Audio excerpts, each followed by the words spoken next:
चलो भैया, हम लोगों ने अब तक 7 प्रकार की टोटल अभिक्रियाएं पढ़ ली हैं। कौन कौन सी? पहला नंबर हम लोगों ने पढ़ा था योगात्मक अभिक्रिया, या उसी को कहते हैं संयोजन। थोड़ा सा शांति से एक बार हाईलाइट कर दे रहे हैं, समझ लो क्या था कैसे था। योगात्मक या संयोजन, नाम से स्पष्ट है कि दो या दो से अधिक अभिकारक आपस में क्या करके, संयोग करके। जब बहुत सारी चीजें आपस में जुड़ती तो जुड़कर केवल कितना बनाती है जी भैया? योग का मतलब यही होता है कि 10 कई सारी संख्याएं हो, उनको आपस में जोड़े तो रिजल्ट कितना आना चाहिए? एक ही आना चाहिए ना। योग का मतलब तो यही ना होता है जी। तो ही कहने का आशय कि दो या दो से अधिक अभिकारक आपस में संयोग करके केवल एक उत्पाद बनाते हैं तो उसे हम क्या कहते हैं? योगात्मक अभिक्रिया कहते हैं, या उसी को संयोजन अभिक्रिया कहते हैं। फिर बारी आई सर जी विस्थापन अभिक्रिया। कौन सी अभिक्रिया? विस्थापन। विस्थापन का मतलब कि कोई पावरफुल, अब इस ट्रैक्टर की टाली को हमें विस्थापित करना है, उठाकर यहां से वहां रखना है, तो उठाने के लिए क्या लोग इसको पकड़कर 4 लोग मिलकर उठा के रख पाएंगे क्या? नहीं ना। इस टाली, ट्रैक्टर की टाली को उठाने के लिए क्रेन चाहिए जो इससे ज्यादा पावरफुल हो। तो इससे जब पावरफुल अत्यधिक आएगा तो इसको इस स्थान से उठाकर दूसरे स्थान में विस्थापित कर देगा। तो सेम वही बात होती है। जैसे ये योगात्मक का एग्जांपल समझ लो, C+H2 मिलकर क्या बना लिया? CH4। यह दोनों जुड़कर एक प्रोडक्ट बनाए। केवल कितना प्रोडक्ट बना चाहिए? एक। अगर एक से अधिक प्रोडक्ट बनेगा तो वह योगात्मक नहीं कहलाएगा। कई सारा अभिकारक मिलकर आपस में प्रोडक्ट केवल कितना बनना चाहिए लल्ला? केवल एक बनना चाहिए। तो ही देन हम कहेंगे क्या? योगात्मक अभिक्रिया। देखो, दो अभिकारक मिलकर केवल कितना उत्पाद बना रहा? एक ही उत्पाद बना रहा। अब बारी आ रही है सर जी विस्थापन अभिक्रिया किसे कहेंगे? तो कहा जाएगा जब एक ताकतवर व्यक्ति एक कमजोर वाले को उसके स्थान से क्या कर देता है? विस्थापित कर देता है। अब जिंक जो है ना हाइड्रोजन से अत्यधिक क्रियाशील है। जो जिंक है हाइड्रोजन से अत्यधिक क्रियाशील है। यह क्या कर सकता है कि सल्फ्यूरिक अम्ल से हाइड्रोजन को क्या कर सकता है? विस्थापित। अब कहो कैसे आपको पता चला कि यह अत्यधिक क्रियाशील है? इसके लिए हमने छोटा सा सारणी बनवाया था याद करने के लिए। हालांकि इसका पूरा विस्तार हम लोग धातु अधातु वाले लेसन में पढ़ते हैं। उस श्रेणी को विद्युत रासायनिक श्रेणी कहते हैं या सक्रियता श्रेणी कहते हैं। कौन सी श्रेणी कहते हैं लल्ला? सक्रियता श्रेणी या विद्युत रासायनिक श्रेणी। तो उसका कोड क्या था? ली क बा सर का ना मंग अल मन जन कर के फे कब को नी सन ले। ऊपर पटना आगरा हंगरी कुह पब, ये तत्व हो गए। ऊपर से नीचे आएंगे क्रियाशीलता घटती जाएगी। क्रियाशीलता क्या होगी? घटती। तो ऊपर वाला नीचे वाले को जब चाहे तब भगा सकता है, बुला सकता है ना भैया, विस्थापित करा सकता है। ऊपर वाला जब चाहे तब नीचे वाले को क्या कर सकता है? विस्थापित कर सकता है। लेकिन नीचे वाला क्या ऊपर वाले को विस्थापित कर सकता है? संभव है? नहीं। सेम वही बातें यहां पर भी आ रही हैं लल्ला। ये जो जिंक है ऊपर है और यह हाइड्रोजन जो है इस विद्युत रासायनिक श्रेणी में कहां दिख रहा है? नीचे है। जिंक ऊपर और हाइड्रोजन नीचे। तो जिंक क्या करेगा? हाइड्रोजन को कहेगा चल सीट खाली कर। अब ट्रेन में जाते होगे, सफर किए होगे कभी कभी जनरल बोगी में, अगर 4 लोग बैठे हैं तो एक शरीफ आदमी आके भाई थोड़ा सा खसक जाता है, मुंह बैठ जाए तो कहां जगह नहीं खसकेंगे सभी। लेकिन अगर वही थोड़ा सा वैसे आ गया टाइट आदमी है खसको, भले 5 बैठे हैं, खसका कर छठवां बैठने लगा अपने बैठने लगा वो सीट बना लेगा जबरदस्ती। तो वह क्यों भैया? ताकतवर। तो ये ऊपर वाला अत्यधिक क्रियाशील है, ये नीचे वाले को जाकर विस्थापित कर देगा तो Zn या SO4 और प्लस क्या बन जाएगा? H2 बन जाएगा। मामला समझ में आया कि नहीं आया? आया? खसको तुम लोग, थोड़ा थोड़ा इधर खसको, तो खसको भैया, प्रिंस खसको, खसको तुम इधर खसको। आ जाओ आगे जी, तुम आगे आ जाओ। मुंडी उठाकर देख रहा है पीछे से, दिखाई नहीं दे रहा। बैग पीछे रख दो। बैग उठाकर, किसका बैग? बैग उठाकर पीछे रखो। लंबे वाले लोग ना पीछे बैठे करेंगे तो थोड़ा तकलीफ नहीं हुआ करेगी। छोटे छोटों को आगे बैठा दो जो पिद्दू पिद्दू से है। हाँ, बात यही दिक्कत होती है ना, आते आगे लगे बैठ पीछे जाते हैं सभी, क्योंकि बैक बेंचर हैं सब। गधे क्या करेंगे। अब देखो मैं बीच में दो ठो बैठे हैं सब पाल, दोनों पाल भी बैठे बीच बीच, वो दोनों ऐसे से मुझे उठाते ऐसे से देख रहे हैं सब। आगे बैठेंगे कहे कि हाथ के रडार में आ जाएंगे हमारे, तो पीछे बैठेंगे सभी, बैठो पीछे। तो यह जिंक हाइड्रोजन को विस्थापित कर दिया उसके स्थान से, और उसका स्थान स्वयं ग्रहण कर लिया। तो इस अभिक्रिया को कौन सी अभिक्रिया कहते हैं? विस्थापन।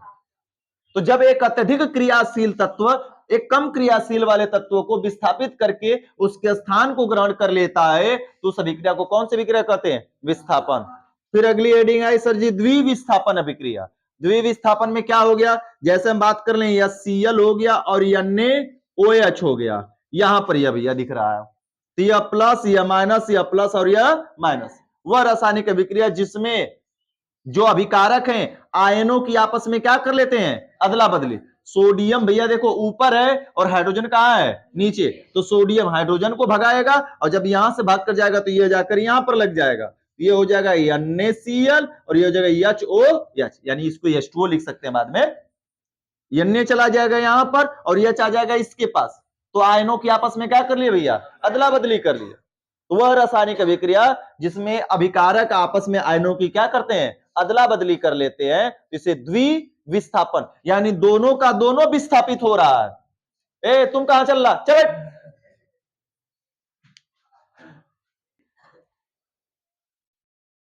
यहां पर बात की जाए, ये अगला नंबर, ये सब पूरा एकदम गैंग बनाकर गुट बनाकर बैठेंगे सब। तुम लोग को मित्रता हम करवा रहे हैं क्लास में, गुट बनाकर बैठने की। ये द्विविस्थापन अभिक्रिया को क्या कहते हैं? उभय अपघटन। उभय का मतलब भैया दोनों, अपघटन मतलब टूटना। यहां पर दोनों टूट रहा है ना, ये वाला भी टूट रहा है और ये वाला भी क्या हो रहा है? टूट रहा है। तो इस प्रकार से टूटने की क्रिया को उभय अपघटन या फिर क्या कहते हैं? द्विविस्थापन। दोनों के आयनों में अदला बदली हो रही है, तो द्विविस्थापन या उभय अपघटन अभिक्रिया कहते हैं। हमने उभय अपघटन अभिक्रिया के बाद पढ़ाया ऊष्माक्षेपी अभिक्रिया। क्या पढ़ा हम लोगों ने? ऊष्माक्षेपी अभिक्रिया। नाम से स्पष्ट समझना भैया, नाम क्या कर रहा है? ऊष्माक्षेपी मतलब त्याग देगी। ऊष्मा को क्या करेगी जी पाल? त्याग देगी। और जब ऊष्मा त्यागेगी तो ऐसी रासायनिक अभिक्रिया जो क्रिया के दौरान ऊष्मा को क्या करती है? त्यागती है। वह रासायनिक अभिक्रिया जो क्रिया के दौरान ऊष्मा को क्या करे? मुक्त करे या त्यागे, उसे क्या कहते हैं लल्ला? ऊष्माक्षेपी अभिक्रिया कहते हैं। अब जैसे चूना को पानी में भिगोकर देखे होगे, चूना को जैसे ही पानी में डालोगे तो पानी क्या होने लगता है? खौलने लगता है, पानी गर्म होने लगता है। इसका यह मतलब है कि चूना पानी से जब क्रिया कर रहा है, चूना जो है CaO जो है या H2O से जब क्रिया कर रहा है, तो CaOH का होल का ट्वाइस तो बना रहा है, साथ में क्या दे रहा है भैया? उष्मा। उष्मा क्या कर रहा है? मुक्त कर रहा है। अगर उष्मा पता है कितनी दे रही है तो लिखेंगे 21,000 किलो कैलोरी कितनी उष्मा दे रही पता है तो लिखेंगे, और नहीं पता है तो बस उष्मा लिख देंगे प्लस लगाकर। किधर लिखेंगे प्लस लगाकर? उत्पाद की तरफ। ऊष्माक्षेपी त्यागने का मतलब वो त्याग रहे हैं, उत्पाद की तरफ लिखा जाएगा। क्लियर है? बस छोटी छोटी माइनर सी बातें होती हैं, अगर उनको ध्यान दे दोगे तो सब सही हो जाएगा जी। तो वह रासायनिक अभिक्रिया जो क्रिया के दौरान उष्मा को क्या करती है? मुक्त करती है, उससे ऊष्माक्षेपी अभिक्रिया कहते हैं। ठीक है ना? अब बात आई से जी इसके बाद ऊष्माशोषी अभिक्रिया। ऊष्माशोषी अभिक्रिया को दो तरीके से लिखने का मैंने बताया। दो तरीका कौन था? जैसे यहां पर हम बात कर लें कि N2 NH3 जैसे हो गया, N2 और +3H2 को अगर हम गर्म कर रहे हैं तो यह क्या बना रहा है? 2NH3 और माइनस उष्मा, अभिकारक की तरफ हमने क्या लगा दिया? माइनस। या हम इसको ऐसे भी लिख सकते हैं N2 + 3H2 प्लस उष्मा, अभिकारक की तरफ लगाकर, और 2NH3। सबको पता है इस पक्ष को अभिकारक कहते हैं, इस पक्ष को क्या कहते हैं? उत्पाद। तो भैया ऊष्माशोषी, ऊष्माशोषी मतलब ऊष्मा क्या करेगी? अवशोषित करेगी। तो वह रासायनिक अभिक्रिया जो क्रिया के दौरान ऊष्मा क्या करती है जी? अवशोषित करती है। अवशोषित करती है। तो अवशोषित कौन करता है? अभिकारक ही ना लेगा, तो इसलिए अभिकारक की तरफ लगाकर प्लस लिखा गया। तो कुछ लोग इसको पक्षांतर करके इधर माइनस लगा के भी लिख देते हैं, तो पक्षांतर करेंगे माइनस हो जाएगा। तो उत्पाद की तरफ यदि माइनस लगा हुआ दिख जाए, कभी कभी ना ऐसे रिएक्शन देकर पूछ देकर बताइए कौन सी विक्रिया हो रही है बहुविकल्पी में, उष्मा शोषी, उष्मा छेपी, द्विविस्थापन, विस्थापन, तो कौन सी विक्रिया दिख रही भैया? उष्मा अवशोषी। और प्लस लगा होता तो क्या कहते? उष्मा छेपी। और यही इधर घूम जाता तो भी इसको क्या कहते हैं? उष्मा शोषी। उष्मा शोषी लिखने का दो तरीका, अभिकारक के तरफ उष्मा लिखी गई है, चाहे वैल्यू लिखी हो 300, 400, 500 कोई भी वैल्यू लिख दी गई हो, या फिर केवल उष्मा लिख दी गई हो, तो इस प्रकार से लिखी गई तो इस अभिक्रिया को हम उष्मा शोषी अभिक्रिया कहते हैं। यानी वह रासायनिक अभिक्रिया सर जी जो क्रिया के दौरान उष्मा क्या करे? अवशोषित करे, उसे हम उष्मा शोषी अभिक्रिया कहते हैं। मामला समझ में आ गया जी? अब इसके बाद आगे हम लोगों ने क्या पढ़ा बच्चा? इसके बाद कौन सी हेडिंग थी हम लोगों की? वियोजन अभिक्रिया। वियोजन में देखो, वियोजन और अपघटन दो शब्द हमने लिया। क्या लिया था? एक वियोजन और एक बताया अपघटन। सर जी ये वियोजन और अपघटन का मतलब तो एक ही होता है ना? हाँ जी, एक ही होता है। वियोजन मतलब भी टूटना और अपघटन मतलब भी क्या होना? टूटना। वियोजन का भी मतलब टूटना और अपघटन का भी मतलब क्या होता है जी? टूटना होता है। तो प्रिंस यानी राजकुमार बताएगा कि वियोजन और अपघटन में अंतर क्या है।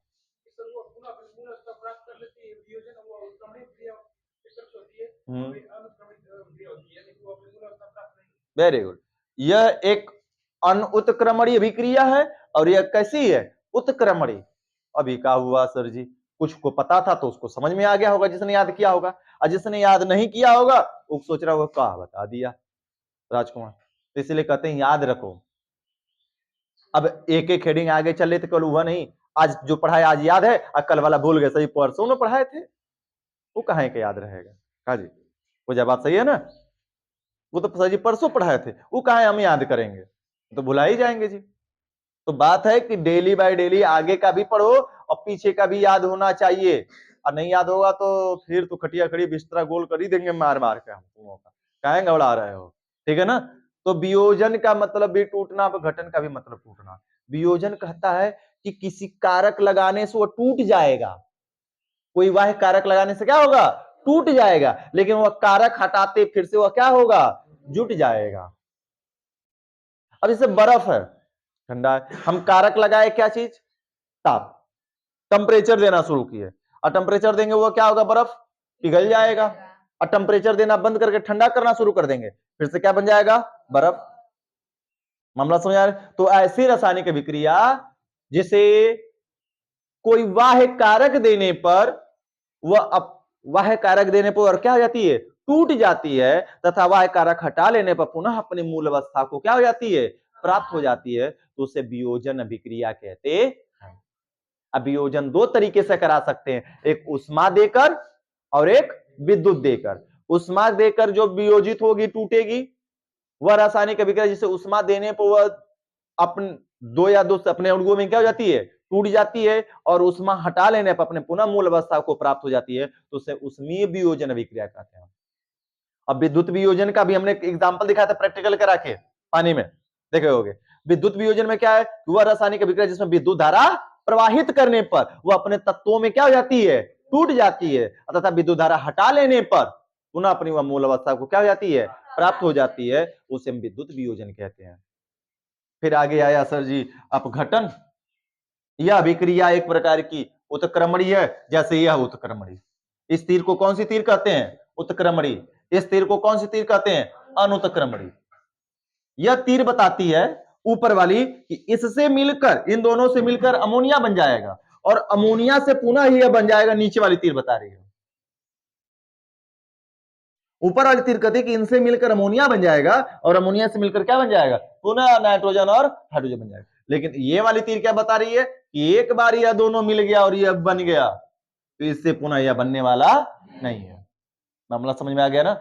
एक बार चावल और पानी को मिलाकर भात बना दिए तो बन गया, अब भात से पुनः चावल और पानी अलग अलग नहीं कर सकते। मामला समझ में आ गया ना? एक बार आटा को पानी में गूंथ कर रोटी बन गया तो बन गया, पुनः रोटी से गेहूं बना पाना क्या है? असंभव है। तो वह सारी की सारी अभिक्रिया कैसी है? अनुत्क्रमणीय। और बर्फ से पानी, पानी से बर्फ बनना कैसा हो गया? उत्क्रमणीय। मामला समझ में आ गया? अपघटन अभिक्रिया भी सेम वही है, वह रासायनिक अभिक्रिया जिस पर कोई बाह्य कारक लगाने पर वह दो या दो से अधिक भागों में क्या हो जाती है, टूट जाती है, तथा कारक हटाने पर पुनः अपनी मूल अवस्था को प्राप्त नहीं होती, उसे कौन सी अभिक्रिया कहते लल्ला? अपघटन अभिक्रिया कहते हैं। ये 3 प्रकार की होती है, उष्मीय अपघटन, विद्युत अपघटन और प्रकाश अपघटन। उष्मीय अपघटन का मतलब वह रासायनिक अभिक्रिया जिसे उष्मा देने पर वो दो या दो से अधिक भागों में क्या हो जाए, टूट जाए, और उष्मा हटाने पर पुनः मूल अवस्था को प्राप्त न हो, उसे उष्मीय अपघटन कहते हैं। सर जी, विद्युत अपघटन कहते हैं किसे? वह रासायनिक अभिक्रिया जिसमें किसी विद्युत अपघट्य पदार्थ को जल में घोलने पर, अब इसमें विद्युत धारा नहीं प्रवाहित की जाएगी, वह रासायनिक अभिक्रिया जिसमें किसी विद्युत अपघट्य पदार्थ को जल में घोलने पर वह दो विपरीत आयन प्लस और माइनस में क्या हो जाए, टूट जाती है, तो उसे हम विद्युत अपघटन अभिक्रिया कहते हैं। ठीक है, और इसमें जो विद्युत अपघट्य पदार्थ आया इसका मतलब है कि प्लस और माइनस में क्या होगा, टूटेगा। और प्रकाशी वियोजन का मतलब वह प्रकाशी वियोजन, प्रकाशीय अपघटन का मतलब हुआ वह रासायनिक अभिक्रिया जिसमें प्रकाश क्या देने पर भैया, प्रकाश देने पर वह अपने तत्वों में क्या हो जाती है, टूट जाती है, उसे प्रकाशी वियोजन अभिक्रिया या प्रकाशीय अपघटन अभिक्रिया कहते हैं। मामला समझ में आ गया? तो इतनी ये पूरी 7 हेडिंगों का हमने एनालिसिस एक बार में रिपीट कर दिया। चलो अगली हेडिंग आज की हम लोग पढ़ते हैं, ऑक्सीकरण और अपचयन अभिक्रिया पढ़नी है। चलो पढ़ने से पहले कुछ चीजों को जान लेते हैं इसमें। देखो पढ़ना तो है ही, लिखना सब कुछ है, लेकिन समझना सबसे ज्यादा इंपॉर्टेंट है तुम्हारे लिए। रिपीट करा दिया, और रिपीट करा इसलिए कि ताकि कल हम पूछें तो लल्ला सभी के सभी बता सको, और नहीं बताए ना तो फिर एक पूरा तो आधा नहीं बताए तो फिर समझ लेना क्या चीज।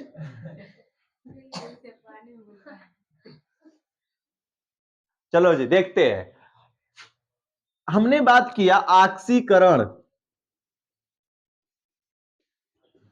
ऑक्सीकरण अभिक्रिया, और एक सर जी आप बता रहे हैं कौन सी अभिक्रिया, अपचयन अभिक्रिया। ये दो अभिक्रिया है, इनको दो प्रकार से परिभाषित किया जाता है, इन दोनों अभिक्रियाओं को दो प्रकार से परिभाषित किया जाता है। ऑक्सीकरण व अपचयन की पहले हम साधारण परिभाषा जानेंगे, साधारण, ठीक है ना, बिल्कुल सिंपल परिभाषा। एक होता है ना साधारण आदमी, तो सिंपल परिभाषा जानेंगे, फिर उसके बाद क्या जानेंगे भैया, वही साधारण आदमी जब चला जाए बारात में पाल के जैसा, घर पे खूब साधारण बन के, अभी देखो यहाँ पे साधारण असाधारण हो गया, मोनूपाल को देख लो, वही है, बारात में चला जाता तो डोढ़ा डांस करने लगता है, ठीक है ना, पूरा लोट पोट का डोढ़ा जैसा नाचने लगेगा, तो वह असाधारण बन जाता है। तो उसी प्रकार से इन दोनों की दो प्रकार से परिभाषित किया है, एक साधारण परिभाषा है, एक इलेक्ट्रॉनिक परिभाषा है, ठीक है ना। तो सबसे पहले हम ऑक्सीकरण अपचयन की पहले साधारण परिभाषा जानेंगे, ठीक है। तो हेडिंग लिखो पहले, ऑक्सीकरण तथा अपचयन की साधारण परिभाषा ए, साधारण परिभाषा, ऑक्सीकरण एवं अपचयन की साधारण परिभाषा, हेडिंग है ऑक्सीकरण एवं अपचयन की साधारण परिभाषा। साधारण कहे या सामान्य परिभाषा कहें, ठीक है ना, साधारण या सामान्य परिभाषा, ऑक्सीकरण एवं अपचयन की साधारण परिभाषा।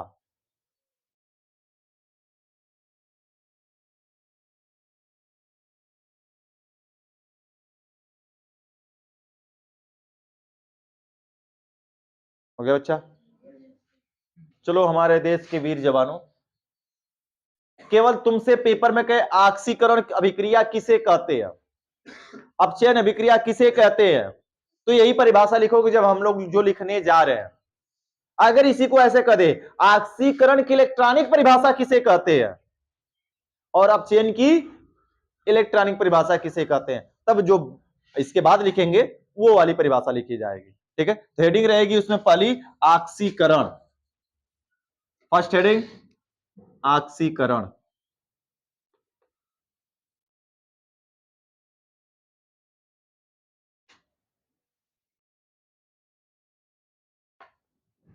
अब नाम से देखो, परिभाषा याद करने का सबसे आसान तरीका है जी, वह रासायनिक अभिक्रिया। लिखना नहीं है, सुनना है भाई पहले। ऊपर सभी देखो, वह रासायनिक अभिक्रिया, इसकी अंग्रेजी शुरुआत करें तो ऑक्सीडेशन होता है। क्या होता है भैया?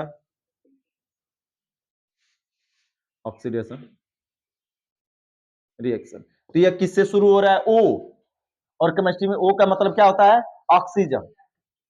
तो पहला नंबर इसमें कहता है कि ऑक्सीजन से क्या होता है? संयोग होता है। ऑक्सीजन से क्या होता है? संयोग होता है। दूसरा पॉइंट कहता है, जो हाइड्रोजन है ना, हाइड्रोजन पृथक होता है, बाहर निकलता है। तीसरा नंबर कहता है कि किसी ऋण विद्युतीय अवयव, नेगेटिव ऋण विद्युतीय अवयव का अनुपात बढ़ता है। और फिर आगे कहता है कि किसी धन विद्युतीय अवयव का अनुपात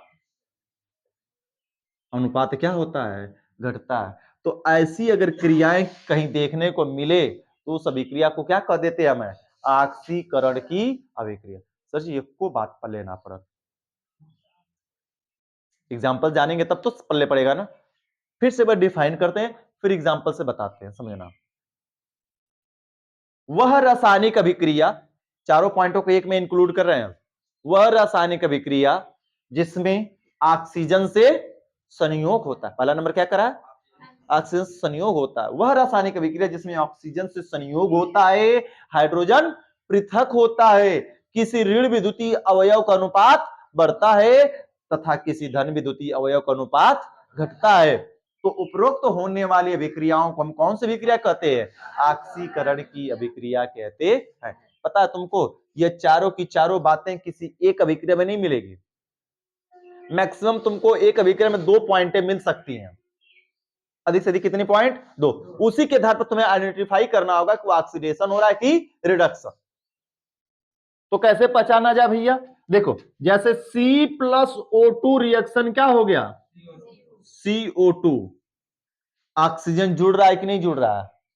जुड़ रहा है। अगर हम बात करें सर जी SO2+O2 क्या हो रहा है जी? SO3।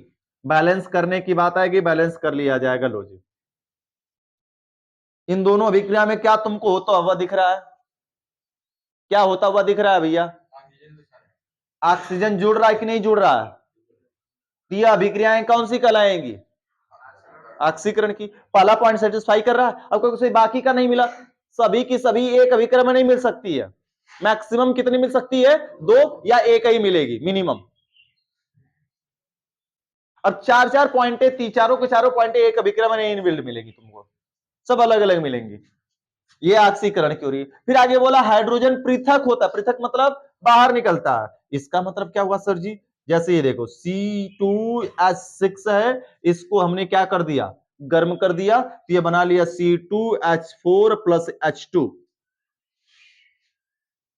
C2H4 प्लस H2 बना लिया। पृथक मतलब निकलना। अब कोई चीज निकलती है तो किधर लिखा जाता है भैया? उत्पाद की तरफ ना। जब भी कोई चीज को निकलता हुआ दर्शाते हैं तो किधर लिखते हैं? उत्पाद की ओर। तो उत्पाद की ओर प्लस H2 लिखा गया, मतलब यह बाहर क्या हो रहा है? निकल रहा है। मामला समझ में आया? आगे बात की जाए, किसी ऋण विद्युतीय अवयव का अनुपात बढ़ता है।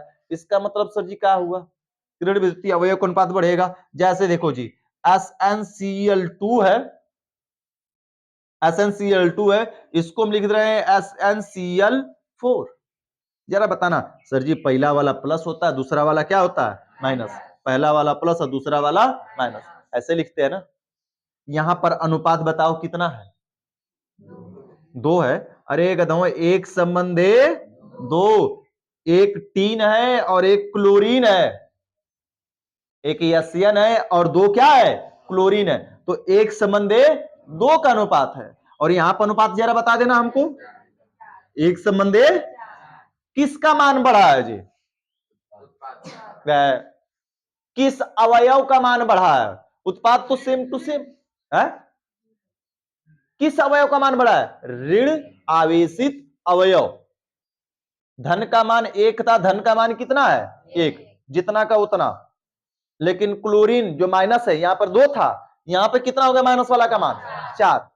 तो धन विद्युतीय अवयव बढ़ा कि घटा जी, बढ़ गया ना। तो इसमें धन विद्युतीय अवयव का अनुपात क्या होता है, बढ़ता है। इस प्रकार के विक्रिया को हम कौन सा विक्रिया कहेंगे, ऑक्सीकरण। हाइड्रोजन निकल रहा है तो उसको भी क्या कहेंगे, ऑक्सीकरण। ऑक्सीजन जुड़ रहा है तो भी क्या कहेंगे, ऑक्सीकरण। और कह रहा है कि किसी धन विद्युतीय अवयव का अनुपात घटता है, तो देखो इसमें दोनों मिल जाएगा तुमको। हाइड्रोजन कैसा होता है भैया, धनावेशित। हाइड्रोजन पर हमेशा कितना होता है, प्लस धनावेशित। तो यहां पर दो संबंधे 6 का अनुपात है, और यहां पे दो संबंधे कितना का हो गया 4। तो धनावेशित अवयव का अनुपात क्या हो गया भैया, घट गया। तो ऐसी रासायनिक अभिक्रियाएं जिनमें तुम्हें ऑक्सीजन जुड़ता हुआ दिखे, हाइड्रोजन बाहर निकलता हुआ दिखे, किसी ऋण विद्युतीय अवयव का अनुपात बढ़ जाए, जैसे यहां पर दिख रहा है एक संबंधे 2 से कितना हो गया, एक संबंधे 4 हो गया। ऋणावेशित अवयव का मान बढ़ जाए और किसी धनावेशित अवयव का मान क्या हो, घट जाए, तो ऐसी रासायनिक अभिक्रिया को हम कौन सी विक्रिया कहते लल्ला, ऑक्सीकरण अभिक्रियाएं कहते हैं। यह ऑक्सीकरण की साधारण परिभाषा है, सिंपल सी परिभाषा है। मामला समझ में आया, चलो लिखा जाए परिभाषा। देखो, वह रासायनिक अभिक्रिया जिसमें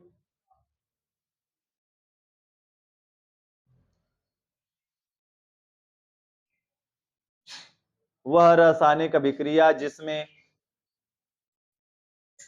जिसमें पहला पॉइंट, वह रासायनिक अभिक्रिया जिसमें पहला नंबर ऑक्सीजन से संयोग होता है,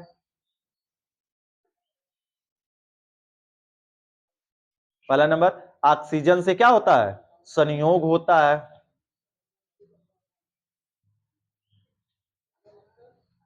दूसरा नंबर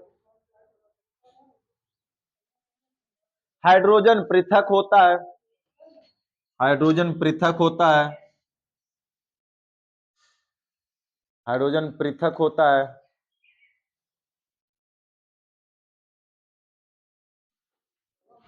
दूसरा पॉइंट हो गया, आगे लिखो।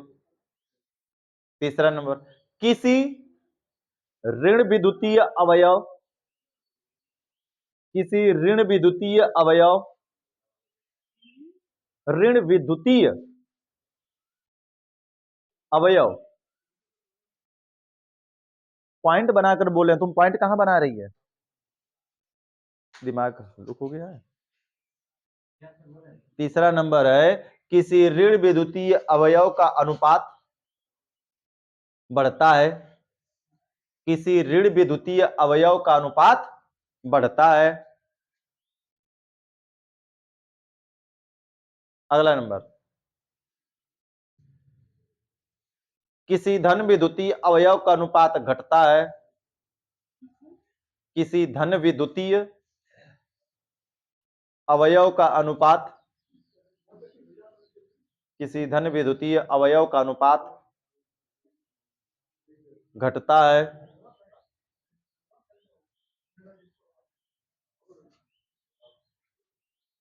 किसी धन विद्युतीय अवयव का अनुपात क्या होता है, घटता है। हो गया यहां तक जी, खड़ी पाई पैराग्राफ चेंज करके उपरोक्त हो रही अभिक्रिया को, उपरोक्त हो रही अभिक्रिया को, उपरोक्त हो रही अभिक्रिया को ऑक्सीकरण की अभिक्रिया कहते हैं।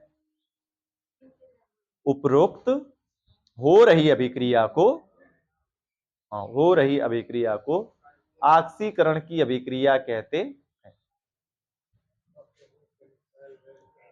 उपरोक्त हो रही अभिक्रिया को ऑक्सीकरण की अभिक्रिया कहते हैं। कोई समस्या है किसी सज्जन को,